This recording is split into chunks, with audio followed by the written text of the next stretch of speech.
कमीना कहीं का हमारी बेटी को जबरदस्ती उठाकर शादी कर रहा है। नहीं सर, रुक्मिणी अपनी मर्जी से शादी कर रही है ये। अरे काहे कि पीछे हटिए, हम है ना यहाँ। तुम बताओ, ये शादी तुम्हारी मर्जी के खिलाफ हो रही है? नहीं सर, ये शादी हम अपनी मर्जी से कर रहे हैं। अरे काहे की मर्जी? सर, ये हमारी नाबालिग बेटी को बहला फुसला रहा है। नहीं सर, हम नाबालिग नहीं है। हमने 2016 में 10वीं पास की थी। ये देखिए, हम 19 साल के हैं। अरे ये सर्टिफिकेट सब झूठा है सर। आप झूठ क्यों बोल रहे हैं? ये जब छोटी थी ना तो हम इसका दाखिला 5वें में करवा दिए थे सीधे। अभी 18 की भी नहीं हुई है। तुम बहुत जवानी फूट रहा है तुम्हारा। अभी बताते हैं तुमको। रुकिए, रुकिए। कैसी बातें कर रहे हैं आप? आपकी बेटी है ना ये? आपके मुंह से ऐसी बातें शोभा देती हैं उसके लिए? और ये जो हमारे मुंह पे कालिक पोत रही है, इसका क्या सर? ये देख रहे हैं, इसके पास सबूत है कि ये बालिग है। आपके पास कोई ऐसा सबूत है कि ये नाबालिग है? अरे इसे शादी करने से कोई नहीं रोक सकता। पीछे हटाइए ना, आप भी पीछे हटिए। चलिए, आप कीजिए।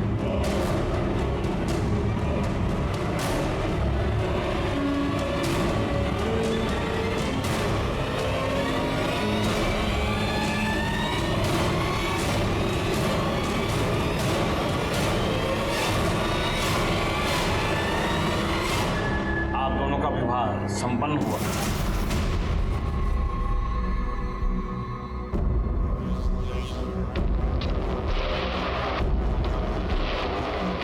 देखिए, हम समझ सकते हैं कि आपको बहुत तकलीफ हुई होगी। रुक्मिणी ने आपकी मर्जी के खिलाफ शादी की है, लेकिन हम आपको आश्वासन देते हैं कि हम इसका हमेशा ख्याल रखेंगे। अगर हो सके तो हमारे नए जीवन के लिए हमें आशीर्वाद दें। ये क्या कर रहे हैं आप लोग?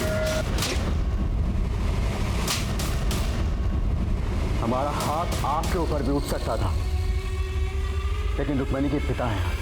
आपकी बेइज्जती करेंगे तो उसको दुख होगा। तो हमको मारेगा? हमको मारेगा ये? पापा नहीं, छोड़ो। क्या है सब? अगर ऐसे गुंडागर्दी करोगे तो अरेस्ट कर ले जाओगे। सुन बेटा, खेल अभी खत्म नहीं हुआ, खेला तो अब शुरू होगा। निकलो, चलो चलो।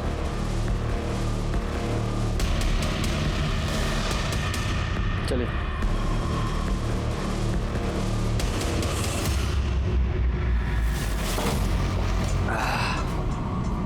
हम तुमको पहले ही बोले थे कि मार कर सालों को निपटा देते हैं, लेकिन तुमको तो आग लगी थी पुलिस के पास जाने की। जाओ। अरे हमने तो सोचा था कि पुलिस आके सारा खेल खत्म कर देगी, ये शादी रुकवा देगी, लेकिन छोड़ेंगे नहीं सालों ना, छोड़ेंगे ना। पंकज यार, थोड़ा जल्दी हाथ चलाओ यार। सुबह से कोई काम आगे बढ़ता ही नजर नहीं आ रहा है हमको।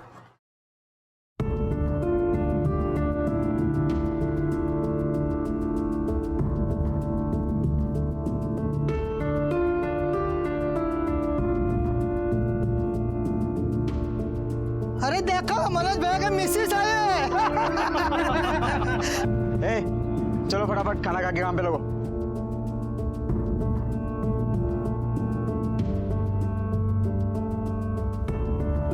कैसा बना है?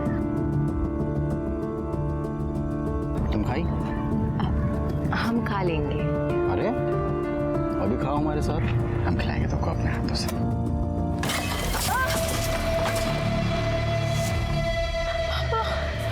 साला तुम्हारा तो ऐसी हालत करेंगे ना कि जिंदगी भर हलक से निवाला नीचे नहीं उतरेगा। हमारी बेटी को फंसाया। पापा नहीं, पापा नहीं। मेरे भाई को मारने की हिम्मत कैसी तुम लोगों की? छोड़ेंगे नहीं। अरे देख लेंगे तुमको हम भी। जाओ, याद रखना। मनोज चल, निकलो। मनोज,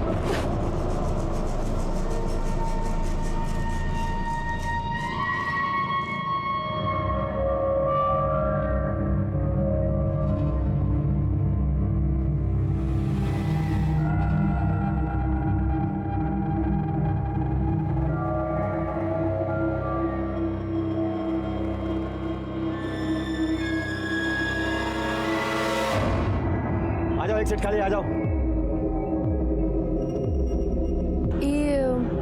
ये पटेल नगर किधर पड़ेगा? पटेल नगर पास में ही आइए, मैं आपको छोड़ दूँ। अरे यार बीच में कहाँ पता चला? मेरा नंबर है भाई, मेरा नंबर है। अरे तो जा रहे यार, दिमाग खराब कर। मैं आपको छोड़ देता हूँ। मैं छोड़ दूँ, आप इधर आइए। बैठ जा, बैठ जा। रुक जा, बैठ जा, मैं छोड़ रहा हूँ।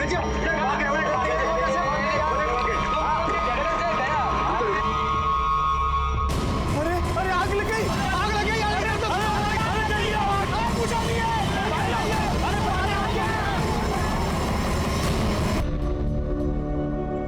चाची, ये किधर पड़ेगा? बेटा, ये आगे जाके दूसरी गली और तीसरा मकान।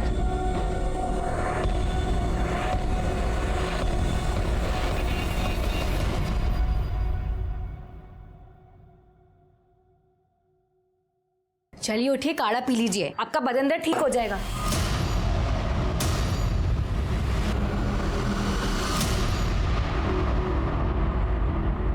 लो भाई, सामान ले आए।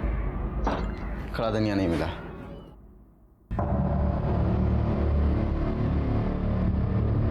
क्या हुआ? हम जब से बाहर से आए हैं तब से देख रही बहू अंदर बैठी रो रही है। अरे हम तो पूछ पूछ के थक गए, कुछ बताती नहीं। तुम ही जाकर देखो क्या हुआ है। पकड़ो, हम देखते हैं। अरे क्या हुआ? काहे रो रही हो? अब देखो, ये मत कहना कि घर की याद आ रही है। तुमको पता था ना कि ये सब आसान नहीं होने वाला है। हमें पता था, पर हमें ये नहीं पता था कि तुम्हारा भाई हम पे जबरदस्ती करेगा। ऐसे कहाँ शर्मा रही हो? कभी देखी नहीं होगा। भैया छोड़िए हमें।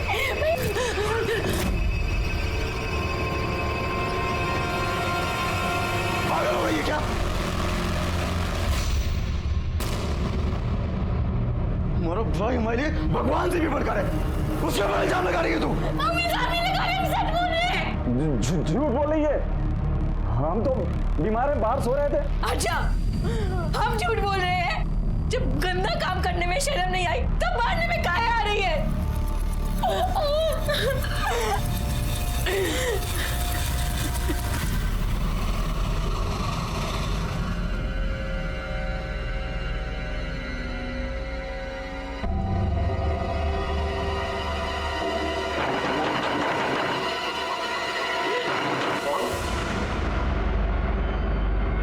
पापा, तुम कौन है?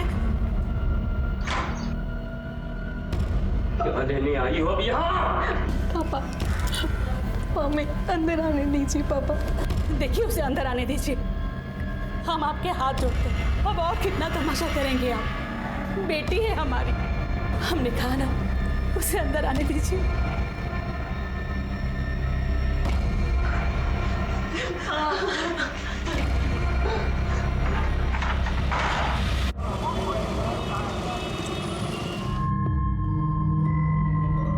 तुम्हें ऐसा बहू पर हाथ नहीं उठाना चाहिए था। हाँ, तुम सुनी ना वो क्या बोल रही थी? भैया प्लीज ले आओ ना भाभी को।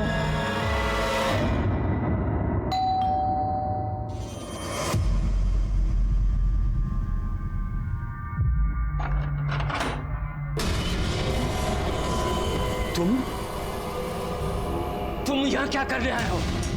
चले जाओ यहाँ से, नहीं तो यही जिंदा जमीन में गाड़ देंगे। निकलो, निकलो यहाँ से। ये क्या कर रहे हैं? भगवान के लिए बस कीजिए। ये दामाद जी है हमारे, जो हुआ सो भूल जाइए। हमारी बेटी की जिंदगी बर्बाद मत कीजिए। हम रुक्मणी को लेने आए। रुक्मणी को लेने आए? दोबारा ये देखिए, एक बार मेरी बात मान लीजिए। रुक्मणी के लिए, मेरे लिए।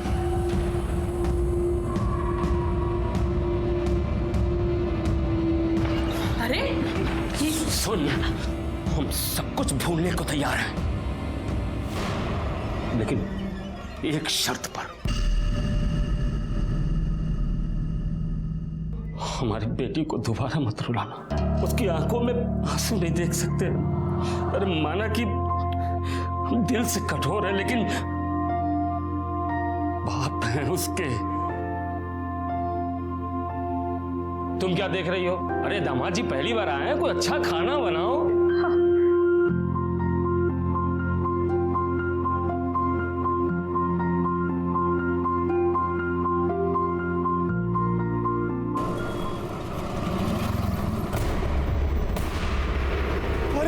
अरे आग लग गई, आग लग गई, आग लग गई।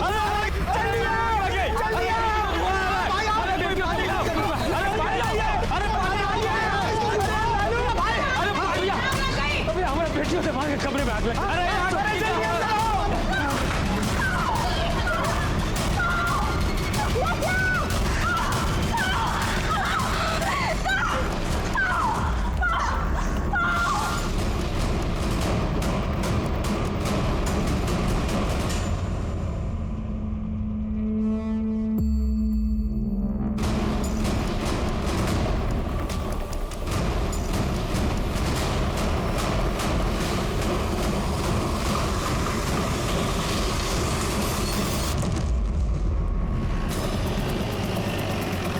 चलिए चलिए पीछे चलिए चलो सर 2 लोगों की बॉडी थी, मनोज और रुक्मणी। काफ़ी बुरी तरह से जल गए थे। मनोज की तो मौका वारदात पर ही मौत हो गई। रुक्मणी को हॉस्पिटल भेज दिया गया। ये रही सर मनोज की बॉडी।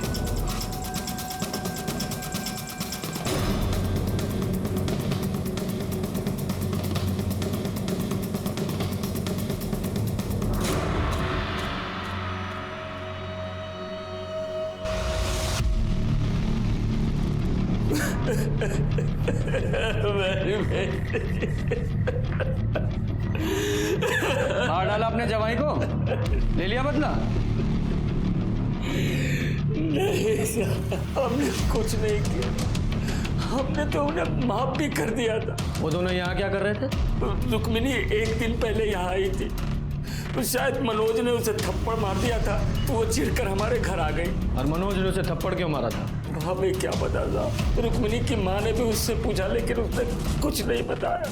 हाँ, फिर कल शाम मनोज हमारे घर आया। मुझे गुस्सा तो बहुत आया, लेकिन मैंने सोचा कि चलो जाने दो, बात बढ़ाने से क्या फायदा, एक ही तो बेटी है। और यहाँ तक कि कल रात में हम लोगों ने साथ में खाना भी खाया था। हम सब बहुत खुश थे साहब। ये देखिए, कल रात में हम लोगों ने तस्वीर भी ली थी, लेकिन हमें क्या पता था कि ये सब। ये आग कैसे लगी? हमें नहीं पता साहब। हम तो रात में सो रहे थे, तभी रुक्मिणी के कमरे से चीखने की आवाज आई। फिर उसके कमरे से धुआं निकलने लगा। पड़ोसी आए और उन्होंने दरवाजा तोड़ा, और उसके बाद। सच बोल रहा हो? सच बोल रहा हूँ। और दिखाई नहीं दे रहा, क्योंकि मनोज से तो तुम बहुत नफरत करते थे। लग नहीं रहा सच बोल रहे हो। सच बताओ, क्या हुआ था, वरना जेल में डाल के सड़ा दूंगा। नहीं साहब, जब रात में हमारी नींद खुली तो रुक्मिणी के कमरे से लड़ने झगड़ने की आवाज आ रही थी। हमने सोचा कि चलो पति पत्नी का झगड़ा होगा, कल तक खत्म हो जाएगा। फिर हम बाथरूम चले गए। बाथरूम से जब वापस आ रहे थे तो देखा कि मनोज मिट्टी के तेल का डब्बा लेकर कमरे के अंदर जा रहा, और जाकर उसने दरवाजा बंद कर लिया। हमने दरवाजा खटखटाया, लेकिन उसने दरवाजा नहीं खोला। अभी कुछ सोच ही रहे थे, तभी रुक्मिणी के कमरे से चीखने चिल्लाने की आवाज आने लगी। हमने दरवाजे के छेद से झांक कर देखा तो मनोज रुक्मिणी को जला दिया था साहब। फिर हमने देखा कि मनोज को भी आग लग गई है। पड़ोसी आए, उन्होंने दरवाजा तोड़ा, लेकिन तब तक मनोज मर चुका था साहब। तुम्हारा भाई कहाँ है? वो अस्पताल गया साहब।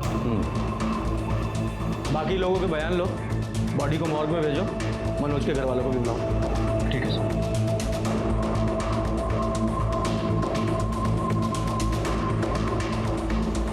साहब, एक मिनट बात करनी है आपसे।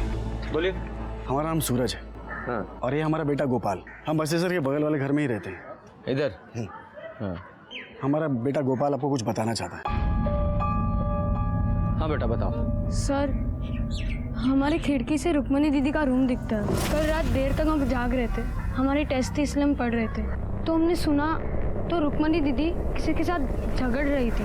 हमने देखा भी तो वो कोई आदमी था, उसने डब्बे से उनके ऊपर सारे पैसे ले जा, ठीक से हिसाब कर और बचे हुए पैसे लेके आ। चल जा। काय टुकुर टुकुर देख रही है? बाहर जा, जा अपना काम कर। अम्मा जी, हम कह रहे हैं लड़की कुछ ठीक नहीं लगती हमको। अरे बेफालतू का ना सब पे शक करता रहता है। अच्छी लड़की है वो। 12 बोरी आलू की लेकर के आया हूँ और अपना 1 बोरी अदरक। एक सेकंड, 1 मिनट।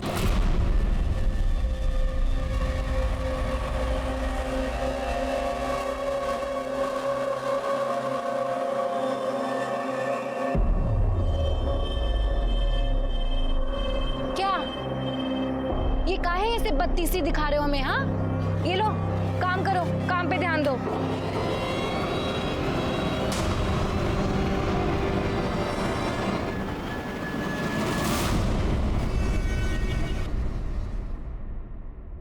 सर, बिहार के बलुआ गांव में एक जवान लड़के ने एक लड़की के साथ मिलकर वहां रहने वाली विधवा के घर लूटपाट की और उसके बाद उसकी हत्या कर दी।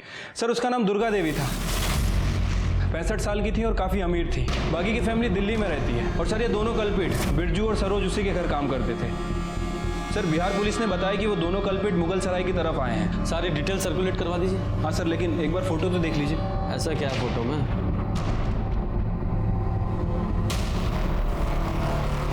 ये तो रुक्मणी जैसी लग रही है, लेकिन वो तो हॉस्पिटल में है।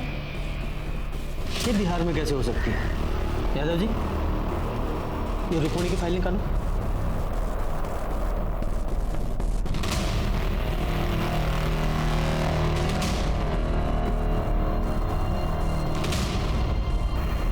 देखिए सर, दोनों के हाथों पर बिल्कुल सेम जगह ही टैटू है। हाँ, लेकिन इस फोटो में टैटू थोड़ा क्लियर नहीं है, लेकिन है एक ही जगह पर। Good job Yadav ji. अब इस रुक्मणी से मिलने का वक्त आ गया है। चलो।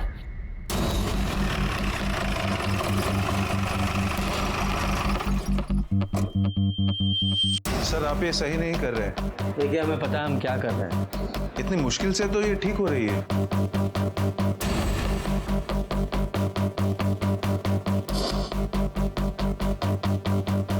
देखिए, मैंने पहले ही कहा था, अगर यहाँ पे कोई टैटू होता तो बुरी तरह से जल चुका होगा। डॉक्टर साहब, क्या कोई और तरीका नहीं है जिससे ये पता लग जाए कि पहले यहाँ टैटू था या नहीं? जी नहीं, क्योंकि स्किन के पिगमेंट्स जल चुके हैं। अब इसे पता लगाने का कोई तरीका नहीं। एक तरीका है, बिहार चलना होगा।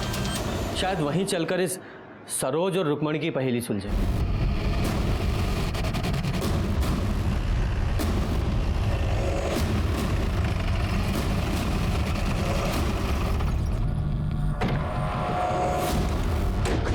यही घर है सर।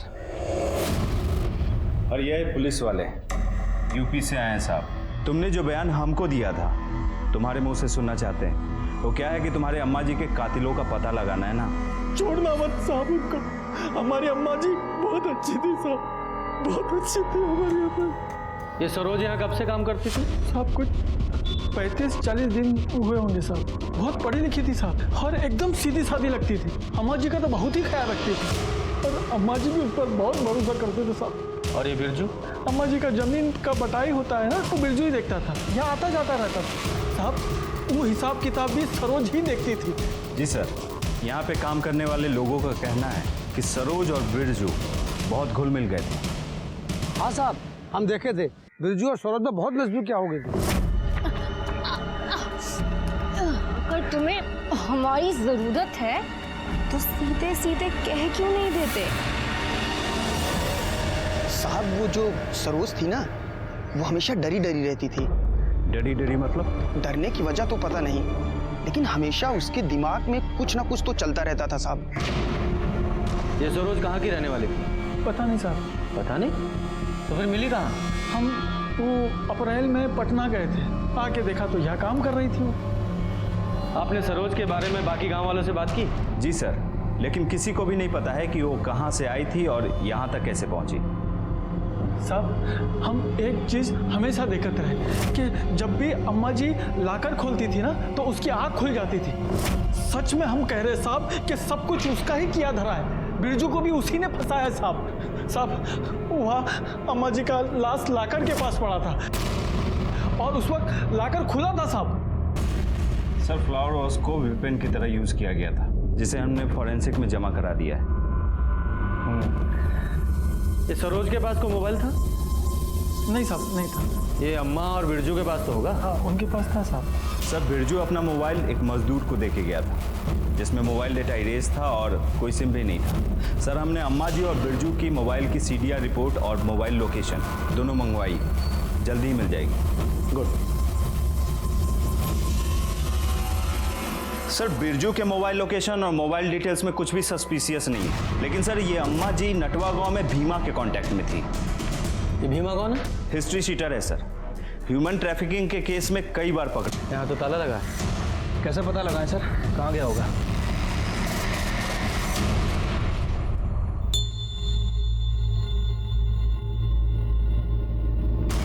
तुम भीमा रुको।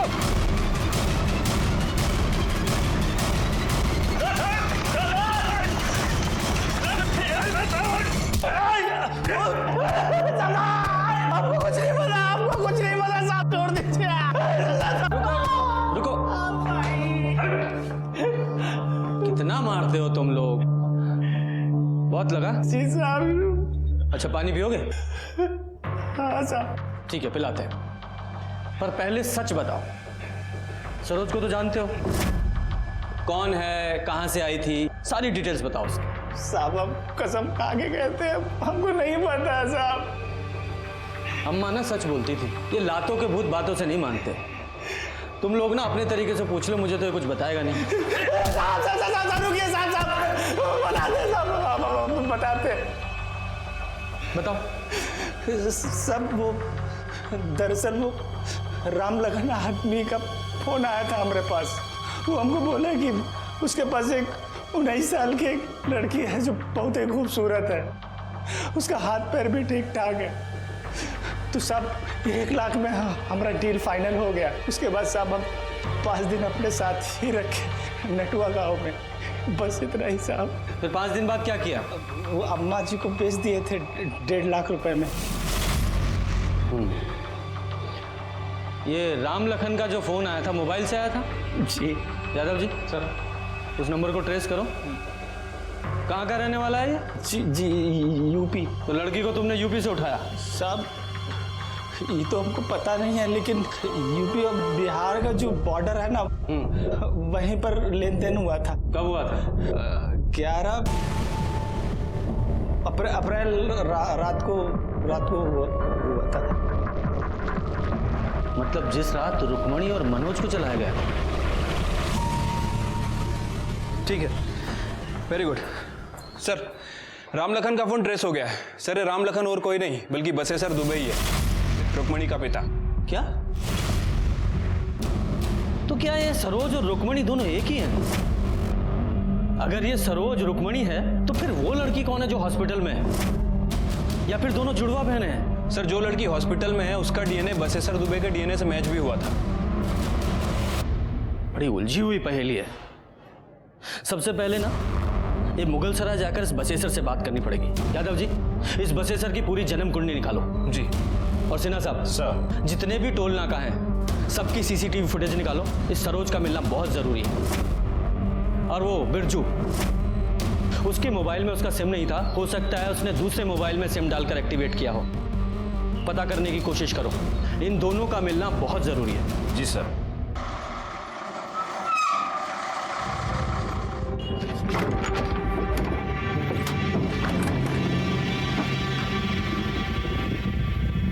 सुनिए, हम ऐसे कब तक इधर उधर भागते रहेंगे?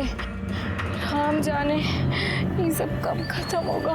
देखो तुम ज़्यादा परेशान मत हो, बस थोड़ी देर का तो बात है। हम आज रात को बनारस से गाड़ी पकड़ेंगे, उसके बाद निकल जाएंगे। फिर हमको तो कोई टेंशन नहीं है वहाँ पे।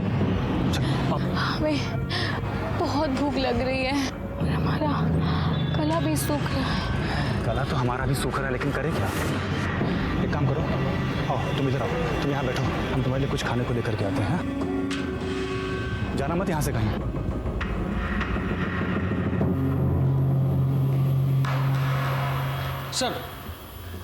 सर बसेसर के बारे में एक इन्फॉर्मेशन मिली। क्या? बसेसर की पहले भी एक शादी हुई थी किसी दुलारी नाम की औरत के साथ। उससे एक बेटी भी है, महुआ रुक्मणी से 2 साल बड़ी है। ये महुआ की कोई फोटो मिली? नहीं सर। ये दुलारी और महुआ कहाँ है अभी? सर दुलारी अभी भी अपने गांव अजवारी में है और बसेसर भी वहीं का रहने वाला है। जब हमने दुलारी से महुआ के बारे में पूछा तो उसने कहा कि वो अपने किसी रिश्तेदार के यहाँ कानपुर गई है, वहीं कहीं मेट का काम करने। लेकिन जब हमने कानपुर में पता किया सर तो पता चला कि महुआ कानपुर पहुंची ही नहीं।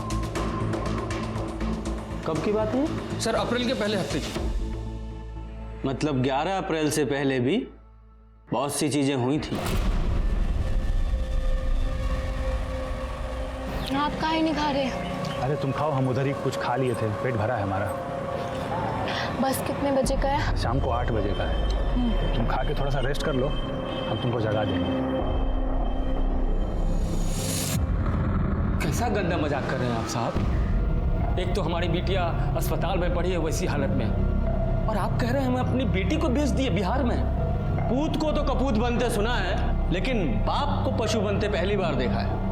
एक बात बताओ, अगर तुमने अपनी बेटी को नहीं बेचा तो वो नटवा के हिमा से फोन पर क्या बात करते थे? झूठ मत बोलना, तुम्हारे सारे कॉल रिकॉर्ड्स हैं हमारे पास। मना क्यों करेंगे?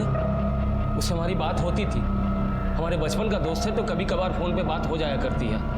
लेकिन इसका मतलब ये थोड़ी है कि उसे हम लड़की बेचे, मतलब अपनी बेटी को। तो फिर ये भीमा ऐसा क्यों बोल रहा था? कहा है कि उसका दिमाग खराब हो गया, साथ में आप लोगों का। बकवास कर रहा है तू? अरे आप ही लोग ना वो टेस्ट करवाए थे और बोले कि जो बेड में लड़की है वो हमारी बेटी है। हमारी एक ही बेटी है, और सरोज कौन है हम नहीं जानते हैं। तुम्हारी एक और बेटी है ना, महुआ, वो कहाँ है? हम नहीं जानते उसे।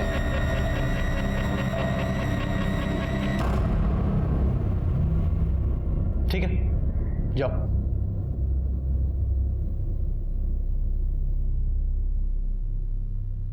यादव जी। सर। ये बहुत कुछ उलझा हुआ सा है, और इसे सुलझाने के लिए इसकी तह तक जाना पड़ेगा। एक काम करो, सबके फोन सर्विलेंस पे डालो, इस मनोज की फैमिली के भी। ठीक है सर। वैसे सर अब क्या करें, हमने सिन्हा से भी बात की है, उसे भी अभी तक कुछ पता नहीं चला है। महुआ, सरोज, रुक्मणी, सब बहुत उलझा हुआ है। अगर ये माने कि ये सरोज ही रुक्मणी है, तो फिर ये हॉस्पिटल में जो लड़की है वो कौन है? महुआ? सर रुक्मणी की तबीयत पहले से बेटर है, बीच बीच में होश भी आ रहा है उसे, मगर उसके वोकल कॉर्ड्स बुरी तरह से झुलस चुके हैं। अगर उसने बोलने की कोशिश की तो काफी नुकसान हो सकता है। मतलब उससे बात ही नहीं कर सकते? जी नहीं। इस लड़की का डीएनए इसकी माँ फुलवा से मैच कराई है। जी। हो सकता है इसी से कहानी में कोई नया मोड़ आए। आज हमारा बेटा 24 का हो जाता, शादी के बाद उसका पहला जन्मदिन। माँ, अब रो मत, आप भी तो हमारी हिम्मत हो।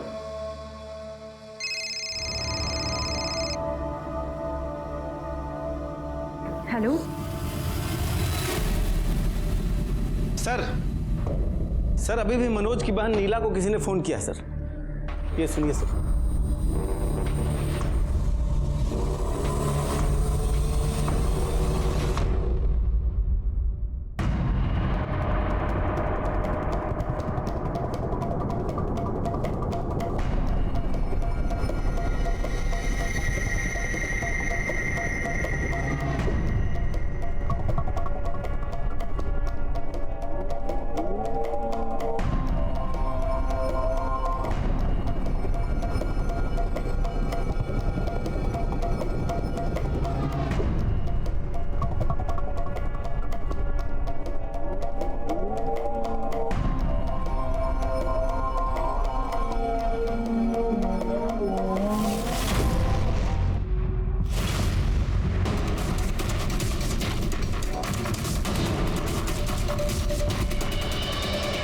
कैसी हो? याद नहीं रहे। सरोज, ले चलो इसे।